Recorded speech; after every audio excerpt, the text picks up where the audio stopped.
Book 6, Flight to the Wounded Falcon, Chapter 17. How long has this been in here, Father? Near the end of weeding season, Pato approached his parents' wing of the house and stopped at the door because he wasn't sure what he'd say when he opened it. Lilla had prodded him down this far but left him on his own. He was about to grasp the door handle when it suddenly opened. "And how long have you been standing there?" Mahrree asked. Not too long." "Don't you think you should come in? You have lots of work to do after all." In her hands was a stack of files which she held out to him. "I got a start for you. These were from the bedroom on his side table, but I'm not sure where you want everything." Pato sighed as he walked into their small gathering room. "I feel terrible about this, Mother. Why should you feel terrible?" She cut him off. "Pato, there's no one else I'd rather have becoming the next general or whatever it is they're calling you." "I don't have a title picked out yet.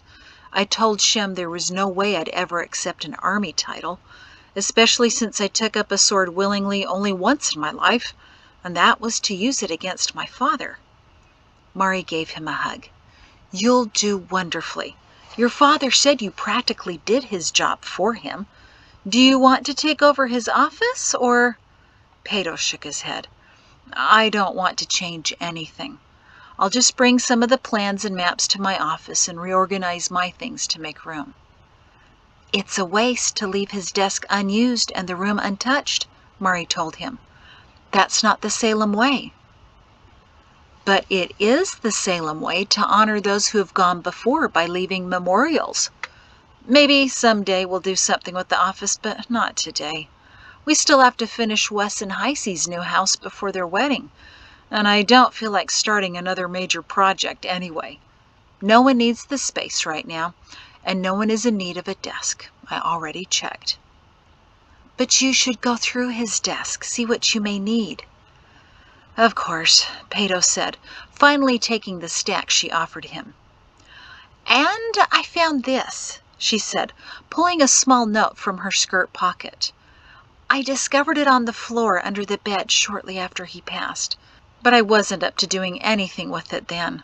I realize now it's your responsibility, so thank you in advance for dealing with it."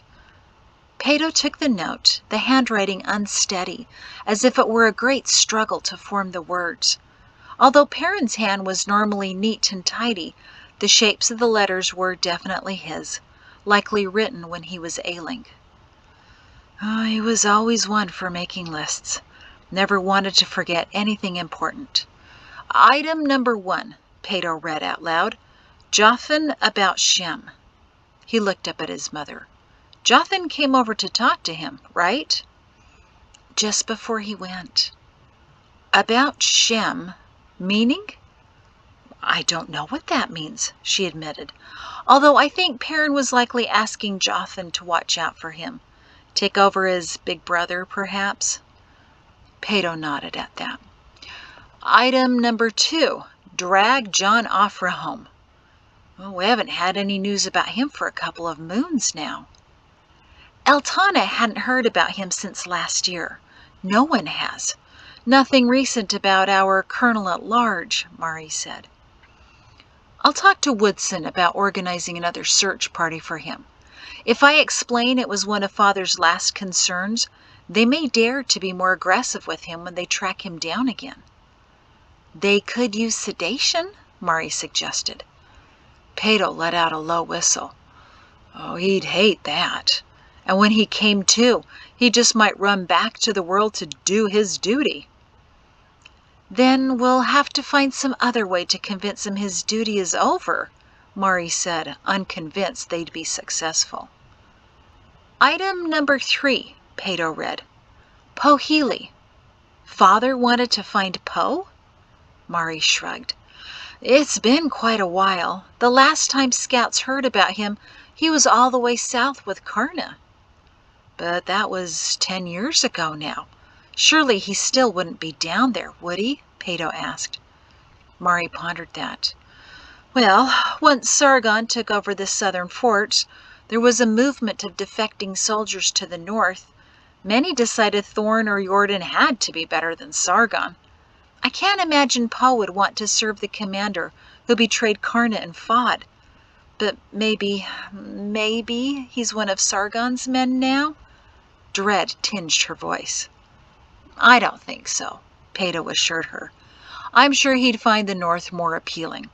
He may have left the army after Sargon took over, for all we know. No scouts or recent refugees have had any updates, Mahrree recalled. So maybe he did quit the army. Citizens are much harder to track than soldiers. But maybe, Peto began hesitantly, maybe Poe has died. 10 years since any news? And he shrugged apologetically for having brought up the idea. Mahrree mused sadly. Then we likely may never know. I forgot to ask Eltana when she first arrived if she knew of him, but frankly, I don't feel like talking to her right now.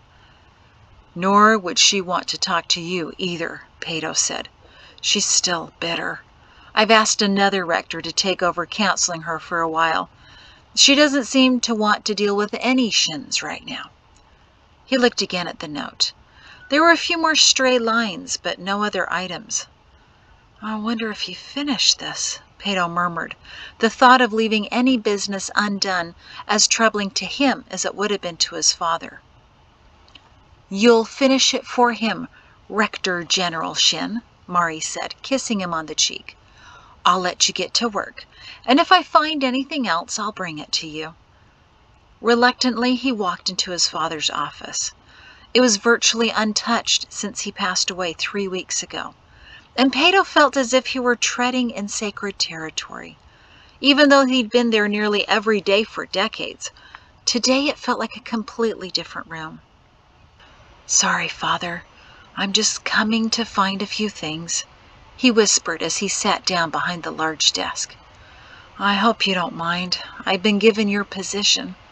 I never expected you wouldn't finish it. I don't feel ready or worthy, but Lila told me I'd say that. Apparently you and she have been talking? Peto pulled out the top drawer and smiled at the precisely placed quills and parchments. I was never that neat. Maybe the army was good for something, huh? Taught you to keep things in good order. Shouldn't be too hard to find what I'm looking for. He pulled out one of the deep side drawers and easily located the file of what each emergency storehouse along the 4 trails contained. He opened it and saw a note on top. No emergency storehouses are established on the backdoor route. One should be made. Peto smiled and nodded. I considered that as well. Every now and then I remember that route, and I remember you sliding down it in the middle of snowing season. I'll add it to the list. We'll find a spot for supplies and make sure it's stocked this harvest. There's more. Peto's hand was on the drawer to close it, but he stopped. There's more in the back. He pulled the drawer open wider and looked toward the back. There was an envelope with his name on it. How long has this been in here, Father? He pulled out the envelope, and a glint of metal beneath it caught his eye. He reached in and pulled out something he thought had been left in Edge years ago. The long knife. Peto chuckled in dismay. You snuck this out of Edge, didn't you? We were supposed to leave unarmed, but you couldn't do it, could you? He grinned as he turned the sharp blade over in his hands. What did you expect? An attack in your office? Peto's grin fell as he remembered the end of General Jordan, stabbed to death by his own traitorous soldiers. But not in Salem, General, not in Salem. He laid the long knife on the desk and opened the parchment addressed to him. Looking at the words in the parchment was like a gift, one last unexpected conversation with his father. Peto, if you're reading this, it means I'm no longer there as general.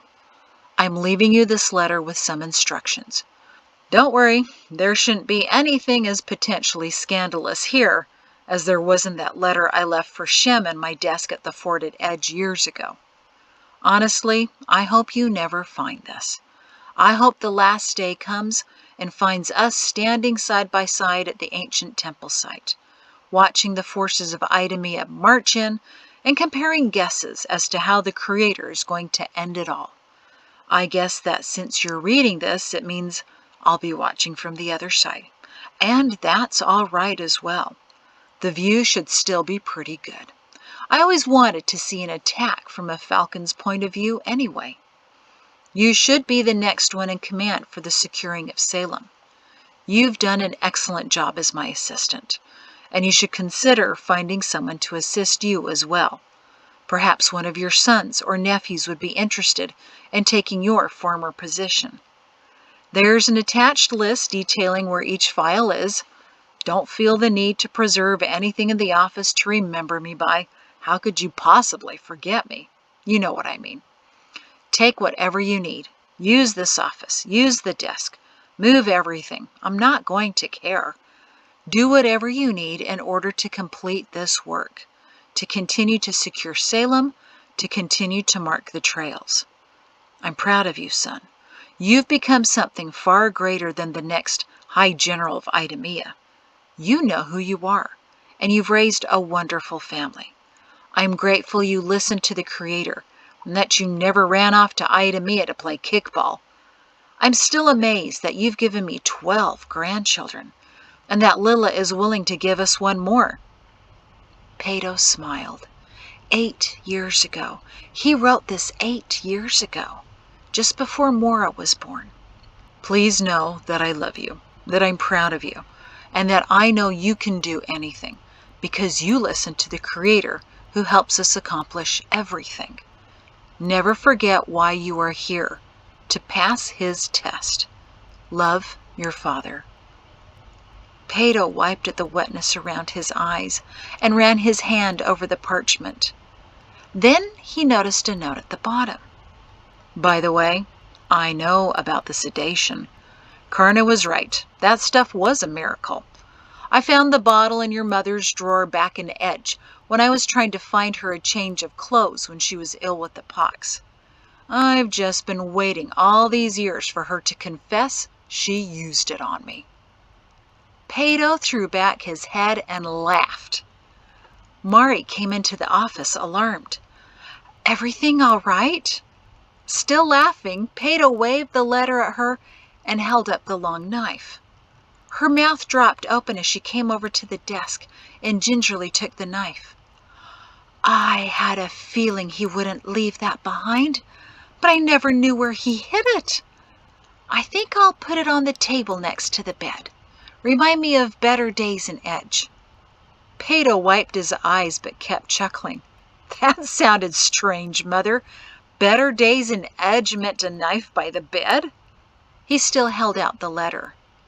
Mahrree shrugged in agreement. So what's so funny? She took the letter and began to read. Oh, Pato, this is addressed to you. I shouldn't... It's all right, Mother. He wrote it 8 years ago. Just read the note at the bottom, then.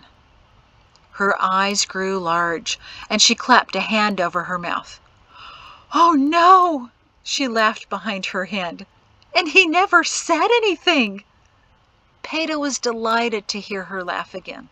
It had been far too many weeks. He was waiting for you to confess, obviously.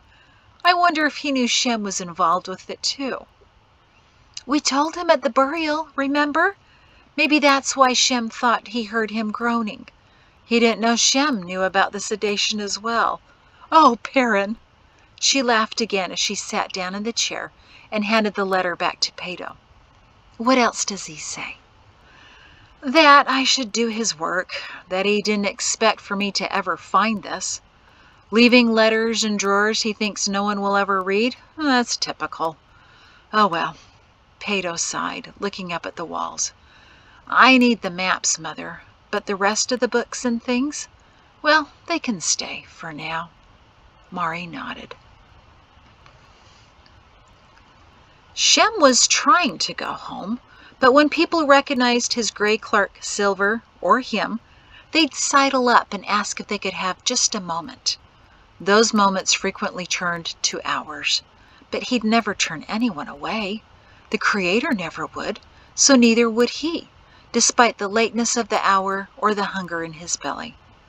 This evening, the sun was setting before he finally made his way to the stables behind the council building to head for home.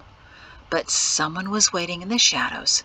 He suppressed his sigh so as to not seem inconvenienced, and he said, "Who's there? Can I help you?" "No," said a deep voice.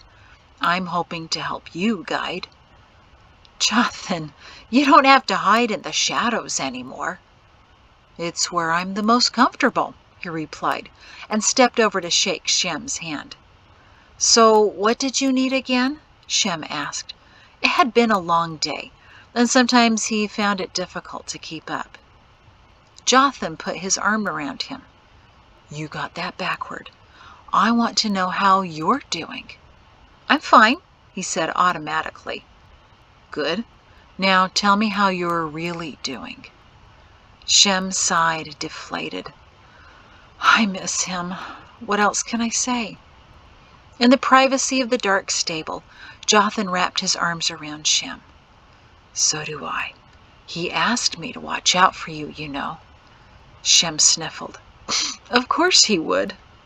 And I happily agreed. "I'll be checking on you, Guide Zenas. Every man needs a big brother, no matter how old he is. I can never replace Perrin, but a man can have more than one brother," Shem said, and let himself weep for a few minutes with the only man he knew stronger than Perrin Shin. It was the first day of school again, and Mahrree had too many mixed feelings to catalog.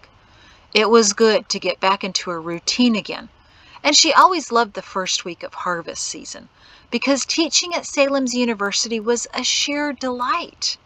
First, the students actually wanted to be there, unlike in Edge, where she was always having to keep an eye on the door or the window for escaping students.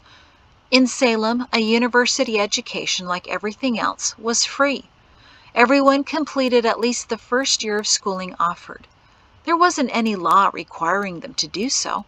It was just what everyone wanted to do when they were 17 and 18, learn more about the world around them.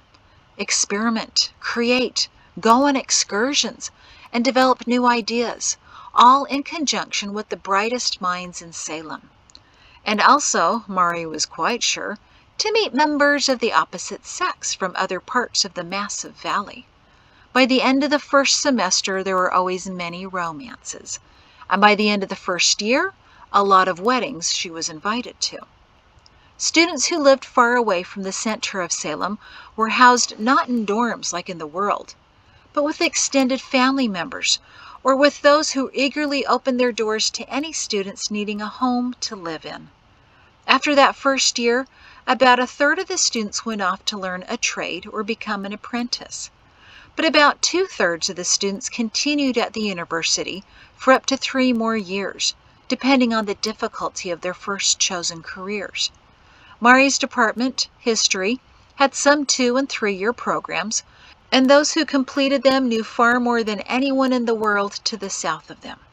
There were courses in Salem history, history of the guides and their teachings, writing family histories, and of course Mahrree's world history.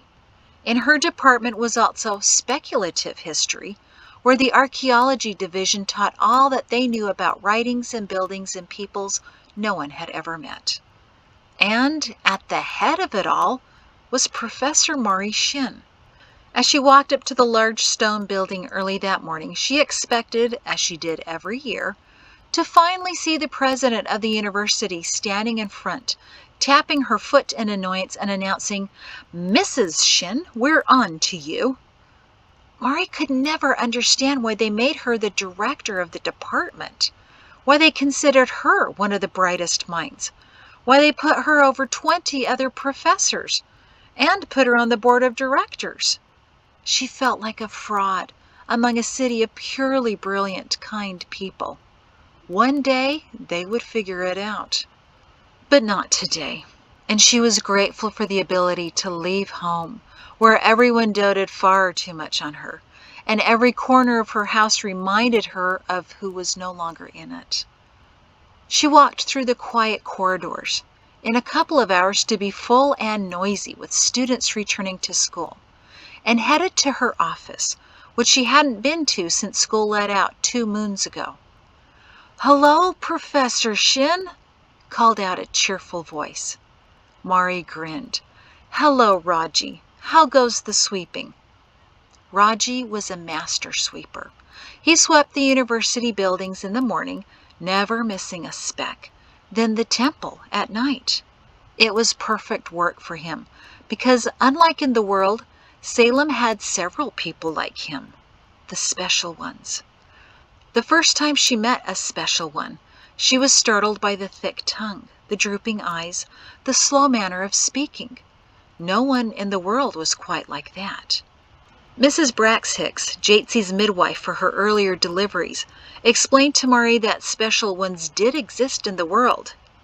"But not for long," she added bitterly. "Why?" Mahrree asked. "Because they're killed shortly after birth," Mrs. Braxhicks said, to Mahrree's horror. Yet another practice instituted under the first King quarrel.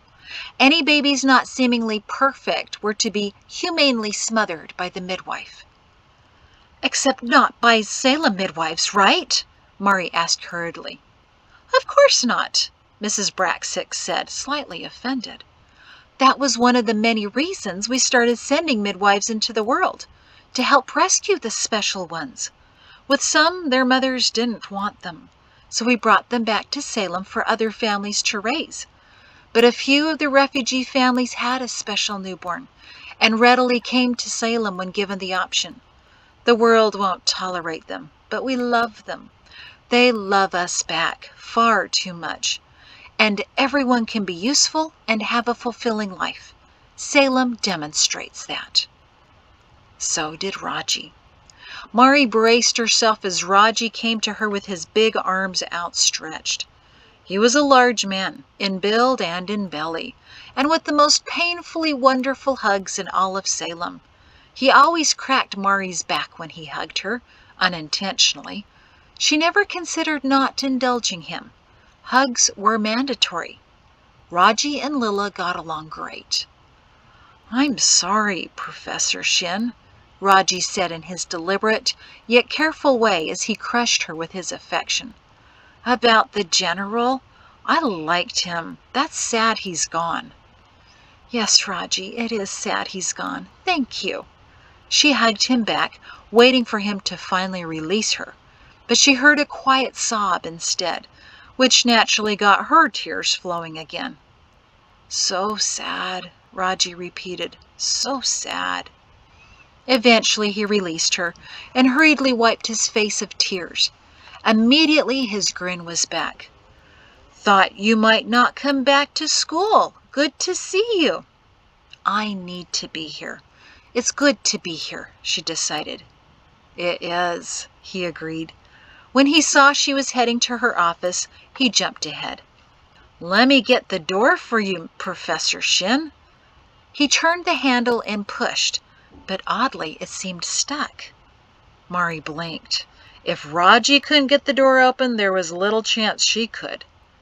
"Let me push a little more. Oh, looks like papers are stuck behind it." Mahrree bent down, slipped her hand in the gap Roggie had made, and pulled out a few folded parchments. She could tell they were part of a much larger pile. "Hold on a minute, Roggie. Let's see what's happening here." She stood up and opened the first parchment. "What's it say?" Roggie asked. While in his 30s, Roggie had never managed to learn to read, despite the efforts of many patient tutors. His mind just couldn't grasp the complexity of the task. But he knew a lot, because he sat in many university classes, absorbing what he could. And however often he wanted to sit in a class, he was welcome to. He'd been through Mahrree's History of the World at least half a dozen times. When she asked for written essays, he'd put a smiley face on a scrap piece of paper and handed that in. She always wrote a smiley face back for his grade. Mahrree read out loud the neat handwriting on the note.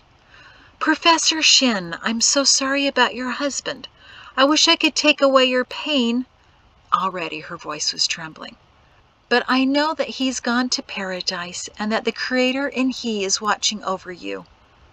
"Oh, that's nice," Roggie said. "Read another one." He pointed excitedly to one with a sketch of flowers on the front. "That one's pretty. Read it." Mahrree had to chuckle at his enthusiasm. "Dear Professor Shin, I've been thinking about you ever since we got the news about the general. I wanted to tell you about a time when he—" "Oh, I get it!" Roggie nearly exploded. "I get it! They're doing what happened when the general's parents died in Idemia because of those bad guys who stabbed him in bed. Sending messages to him? Yeah, that! But for you." Mahrree smiled weakly, feeling once again overwhelmed. She peered around the jammed door and saw a stack nearly to her knees. People must have been slipping them under her door for weeks now. "I can get them all out," Roggie said confidently, slipping his broom handle into the gap and nudging the notes aside. "See, they'll all be out in a minute." "Thank you, Roggie," she whispered, and clutched the notes to her chest. "There'd be a lot of reading to get through in the next few days, maybe weeks," she amended, as she saw the pile growing at her feet. For as lonely as she felt, Salem would refuse to let her feel alone. People in the world had done this for Perrin, writing him letters, and he answered them back, generating more letters. Wait, was she going to have to answer all of these? Well, years ago, she and Jatesy and even Pato had helped respond to his letters. She had plenty of grandchildren who could help her with this lovely pile. By the time she headed to teach her first class, the pile of messages had been stacked into a large crate Roggie had found that he promised to bring to her home. Finally, she could get back to work and forget, for a few hours at least, the misery of the past few weeks. Weaving through the students walking swiftly to find their rooms, she counted down in her head when the bells would clang. She always timed her entrance into her first class of the semester precisely, walking in just as the bells rang, sort of as an announcement of her arrival. She liked to make an entrance to establish her authority, something she learned back in her debating years when she felt her small stature needed some bolstering. She swept through the door of her first class just at the moment the bells sounded, to find each of the 30 desks with a student at or near it. Audibly, the students gasped. "That's a first," Mahrree thought, as they stared at her. She wondered if maybe she'd forgotten to put on a vital piece of clothing that morning. Not as if Roggie would have noticed. She smiled and motioned for the few students still on their feet to take a desk. "Good morning. You all seem surprised about something." And then she thought, "Please let there not be something horrendously wrong with my hair." Her students, a new batch of first years whom she hadn't met before, looked at each other as if daring someone to speak up. A girl raised her hand. "Ma'am, we're just surprised that you're teaching. The rumor was that you weren't coming back." Mahrree scoffed a laugh. "A rumor? In Salem? What is this, the world?" Her students glanced nervously again at each other. "Trust me," she said slyly. "In a few weeks that's going to be funny. Now, why would I not be here? I'm not infirm. I'm not dying." There it was again, that soft, shocked gasp of surprise. "Ah, that. Yes. My husband died nearly 4 weeks ago," and she was proud of how easily that slipped out. "But I can't sit in that house anymore feeling sorry for myself. Not when there are students to teach and gossip to share about the world. Now, your semester is going to be even more interesting than what had been taught in the past, because over the weeding season break, a new refugee came to Salem. Her husband was one of the battling generals until recently, and she came back with a lot of fascinating details, many of which I haven't been able to put in the textbook yet, so you had better be taking notes, and that's a hint. Start taking notes." Frantically, they scrambled in their bags for paper and sharpened charcoal. "We're going to begin a bit backward today, starting with the most recent history first. Here's a name for you to know." And she picked up the chalk and walked to the blackboard. "General Gary Roarin' Jordan," she said as she wrote the name. "Most of you should have heard about him before, but you're going to hear a lot more. His widow, Eltana Jordan, arrived in Salem just a few weeks ago." Now the gasps were startled and excited. "Professor Shin?" a young man asked. Mahrree turned around. "Yes?" "Will she be coming to speak to us?" Mahrree's mouth scrunched.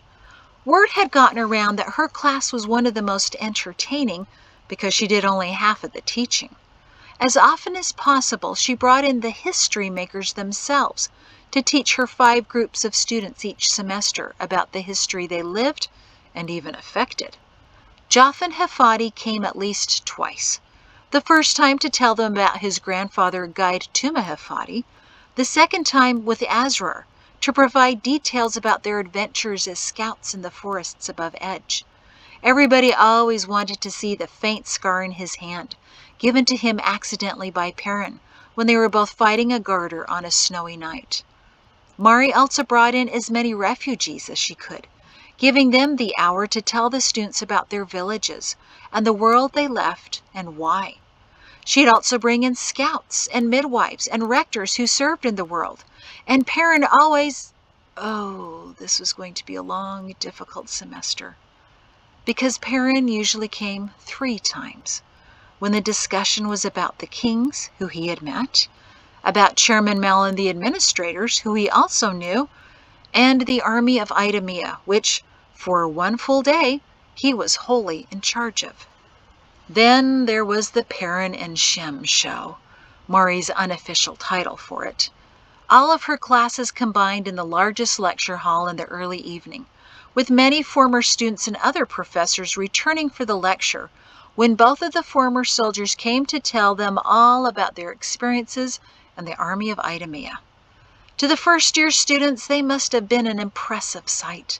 Perrin and Shem walking together onto the stage of the 1,000-seat lecture hall, wearing their old uniform jackets casually over their shirts without buttoning them. It'd be too hard to breathe for 2 hours if they did. Appearing dignified, mature, and wise. But the reason the hall was always packed to standing room only was because those who had seen this before knew that within minutes, the 2 revered older gentlemen would start explaining how it really was, which meant sharing stories, revising each other's stories, getting in a few good digs at each other as they went into too much detail about the strongest soldier races, and eventually getting into a good-natured argument or shouting match, which shocked the newest students but made everyone else laugh and cheer. And it hit Mahrree again, right then as she stared out at these 30 fresh-faced older teenagers, what else in her life she'd need to revise now that Perrin was gone. Oh, that these students would never experience the Perrin and Shem show. Her chest tightened at the thought of it. She'd still host the evening and invite Guide Zenas to come again, accompanied by his wife, who knew just as much about the army as anyone who served. But while Shem would still tell engaging stories, it wouldn't be the same without Perrin's interruptions. Calla would never argue with Shem on stage, but would probably make clarifications in her polite, kind way. It just wouldn't be the same without the threat of men possibly coming to blows in front of the audience. Quickly, she regained herself, realizing that she'd been staring at the boy who'd asked the question just a little too long. And then she had to remember what that question was. Would Eltana Jordan be coming to speak to the class? No, Mahrree said decisively. The young man looked disappointed. But, Professor, why not? How could she explain that Mrs. Jordan was furious that instead of marching down into the world to avenge her husband's murder, Perrin Shin had, instead, up and died from a mere infection? That she had taken over the armchair general's meeting and told every man who had recently attended what a disservice Shem and Perrin had done to Salem and the world by not organizing a standing army. That they had become weak and complacent and lazy living in Salem. But somehow, in some gentle Salemitish way, Mahrree was going to have to tell these innocent students that Mrs. Jordan was a bit disappointed in everything that they were freely and openly giving her. Mahrree exhaled. This was going to be a long semester. That afternoon, she caught a ride with Roggie, who was heading home to where he lived with his sister and her family. Theirs was one of the first homes off the quiet lands which bordered the temple, and Mahrree needed to visit there. Roggie dropped her off at the end of the long drive, and she took her bag and walked into one of the two small houses to the side of it, nestled obscurely in the trees along the river, which formed the southern border to the quiet lands. One house was for men, the other for women, to change from their work-day clothing. She put on her white dress, then headed for the wide stone steps of the temple. It never ceased to amaze her that such a solid, imposing stone edifice could exude so much warmth and light, as if the Creator himself was in the building, filling it with joy. The tall columns, reaching up 2 stories, were patterned after the ancient temple ruins to the west of the estates. Jagged rubble from its construction remained along the sides of the temple and portico, and bordered the stairs as smaller reminders of the boulders that created the natural border between them and the world to the south. The wide portico ran the width of the building, and held a few rocking chairs and benches, painted in white, for Salemites to sit and ponder as they looked across the miles of untouched land. Today the meadows were filled with the last of the season's wildflowers. Spindly yellow sunflowers dominated the landscape this time of year, as if drops of sunshine were growing among the thick grasses. Mahrree paused for a moment and just listened. Silence. Sweet golden silence. In the distance she could hear the river gently humming through the trees, and further a horse softly whinnied, probably in the stables a quarter-mile away. But otherwise, paradise. Indeed, the temple was as close to paradise as anyone could be, as if sitting in the massive open room, filled with soft rugs, comfortable sofas, and real evergreens, was like going home to visit the Creator in his gathering room. Wholly peaceful, wholly quiet, wholly meant for adults to take a moment out of their lives and pour out their worries and troubles in meditation and prayer. Mahrree nodded to the 3 attendants at the front desk who helped open the massive oak doors for her, and they nodded back a welcome. It'd been a few weeks since she'd been there because of, well, everything. But Judith had told her she needed to go back, now. It's where you can feel parent again, Judith told her last night during her visit. She had presented Mahrree with an unexpected and slightly strange gift, a lock of Perrin's hair. Sometime when he was laid out in the orchard, Judith had subtly trimmed a lock of his beautiful white hair and wrapped it in a handkerchief. When she presented it to Mahrree, she confided, I still have a lock of Notch's hair. I stroke it sometimes just to feel something of him again. It sounds odd to those who have never lost a spouse, but Mahrree was already tenderly fingering the white hair, noting that there were 2 black strands remaining in it, and her chin trembled. Judith cleared her throat of her own emotion and said, I see that you already understand.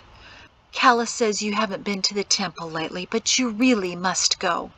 It's where I go when I need to feel Notch nearby, to tell him about his family, to feel his arms around me again, to feel comfort. It's a portal to paradise, Mahrree. Go.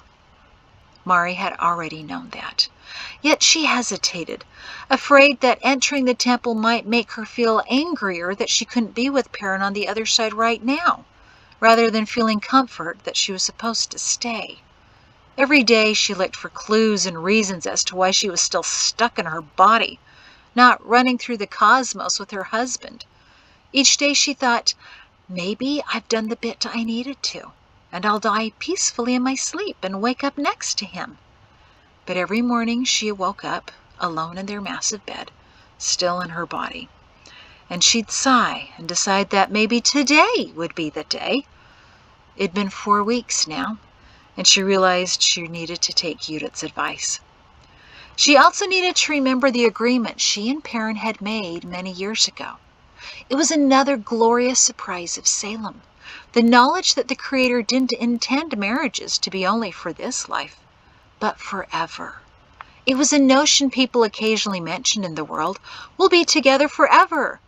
But it was intended to be more than just a sweet sentiment. It was meant to be a reality. After they'd been in Salem for a year, Guide Gleese had explained to them the option of making their marriage lasting, of making a three-way agreement with the Creator, that if Mahrree and Perrin both lived faithfully and both desired to be together in paradise, the Creator would grant that desire. Only in the temple, their link to paradise, could Mahrree and Perrin make that agreement, with Guide Gleese guiding them through the vows to seal it. To Mahrree, it felt as if she and Perrin had been married all over again, and by the Creator. Nothing had ever felt so solid or lasting to her as that moment. Next, they learned another marvelous detail. It wasn't fair that the world didn't have a temple or knowledge of such forever marriages, and the Creator, supremely fair and loving, had provided a way to compensate for that. Guide Gleese told the Shins that they could stand in for their parents, grandparents, and aunts and uncles to make those agreements for them. Then in paradise, their relatives could decide if they wanted to seal the agreement on their end. No matter where or when someone lived, the Creator would see to it that all of His children had access to all of His blessings, if they wanted them. If not during their lives, then after. Choices, always, not only in Salem, but in paradise as well. Immediately, Perrin and Mahrree told Gleese they wanted to stand in for their parents and aunt and uncle, and with Gleese again guiding them through the vows, Perrin and Mahrree stood in for Ralph and Joriana Shin, and Cephas and Hisam and Pato, and Hogel and Tabit Densel. Later, Mahrree brought the names of the rest of their ancestors which they knew, and she and Perrin, with Gleese, gave all of their ancestors the choice of being together forever. She tried to pull those forever and eternal feelings out of the air as she strolled into the body of the temple, but she struggled to hold on to them. She knew it was because of her own frustration and grief that she vacillated. Right now she felt so shallow and temporal, so fragile and forgetful. She glanced up at the ceiling, vast and high, letting in chunks of light through the slanted windows in the roof, and wished she could float up and away through them. The tall, purposely wavy windows on every wall allowed even more light to pour in, while distorting the distractions of the world she no longer wished to live in. Mahrree knew exactly where to go. Perrin's favorite seat. It was one of the many cushioned chairs in deep blue, set up against a window on the left, next to the long curtains of blood red. Still next to the chair was Perrin's favorite evergreen, a fat pine with such a deep and sharp aroma that whenever Mahrree encountered its species outside, she was immediately transported back to that lovely room. This tree, like the many others, were planted in massive pots that sat on coasters and could be slid around on the stone floor between the rugs to create small rooms or privacy barriers. Mahrree didn't know if they'd left Perrin's tree and chair that way on purpose, or if no one had felt the need to shift them.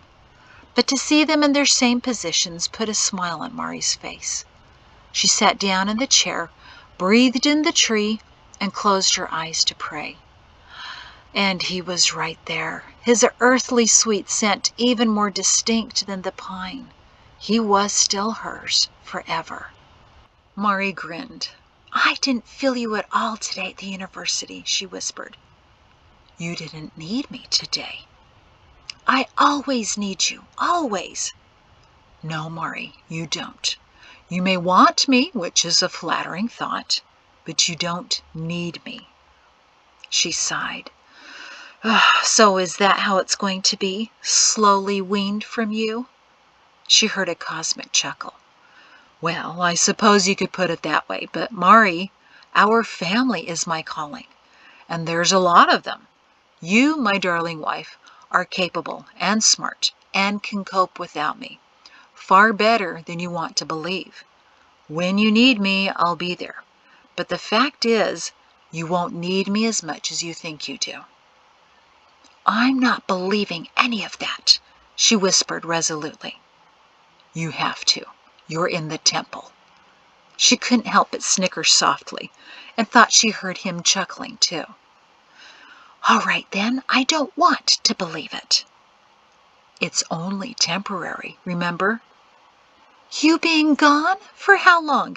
Years? That's temporary?"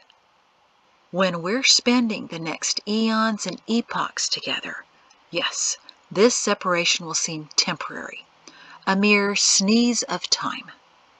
She smiled at that, but exhaled in frustration. "Is it sooner than years?" she asked, full of hope. "It's not up to me to give you those kinds of answers, Mahrree. Just have faith that you'll join me when the time is right. Not earlier, and certainly not later. It'll all make sense in the end. What was that your father used to tell you?"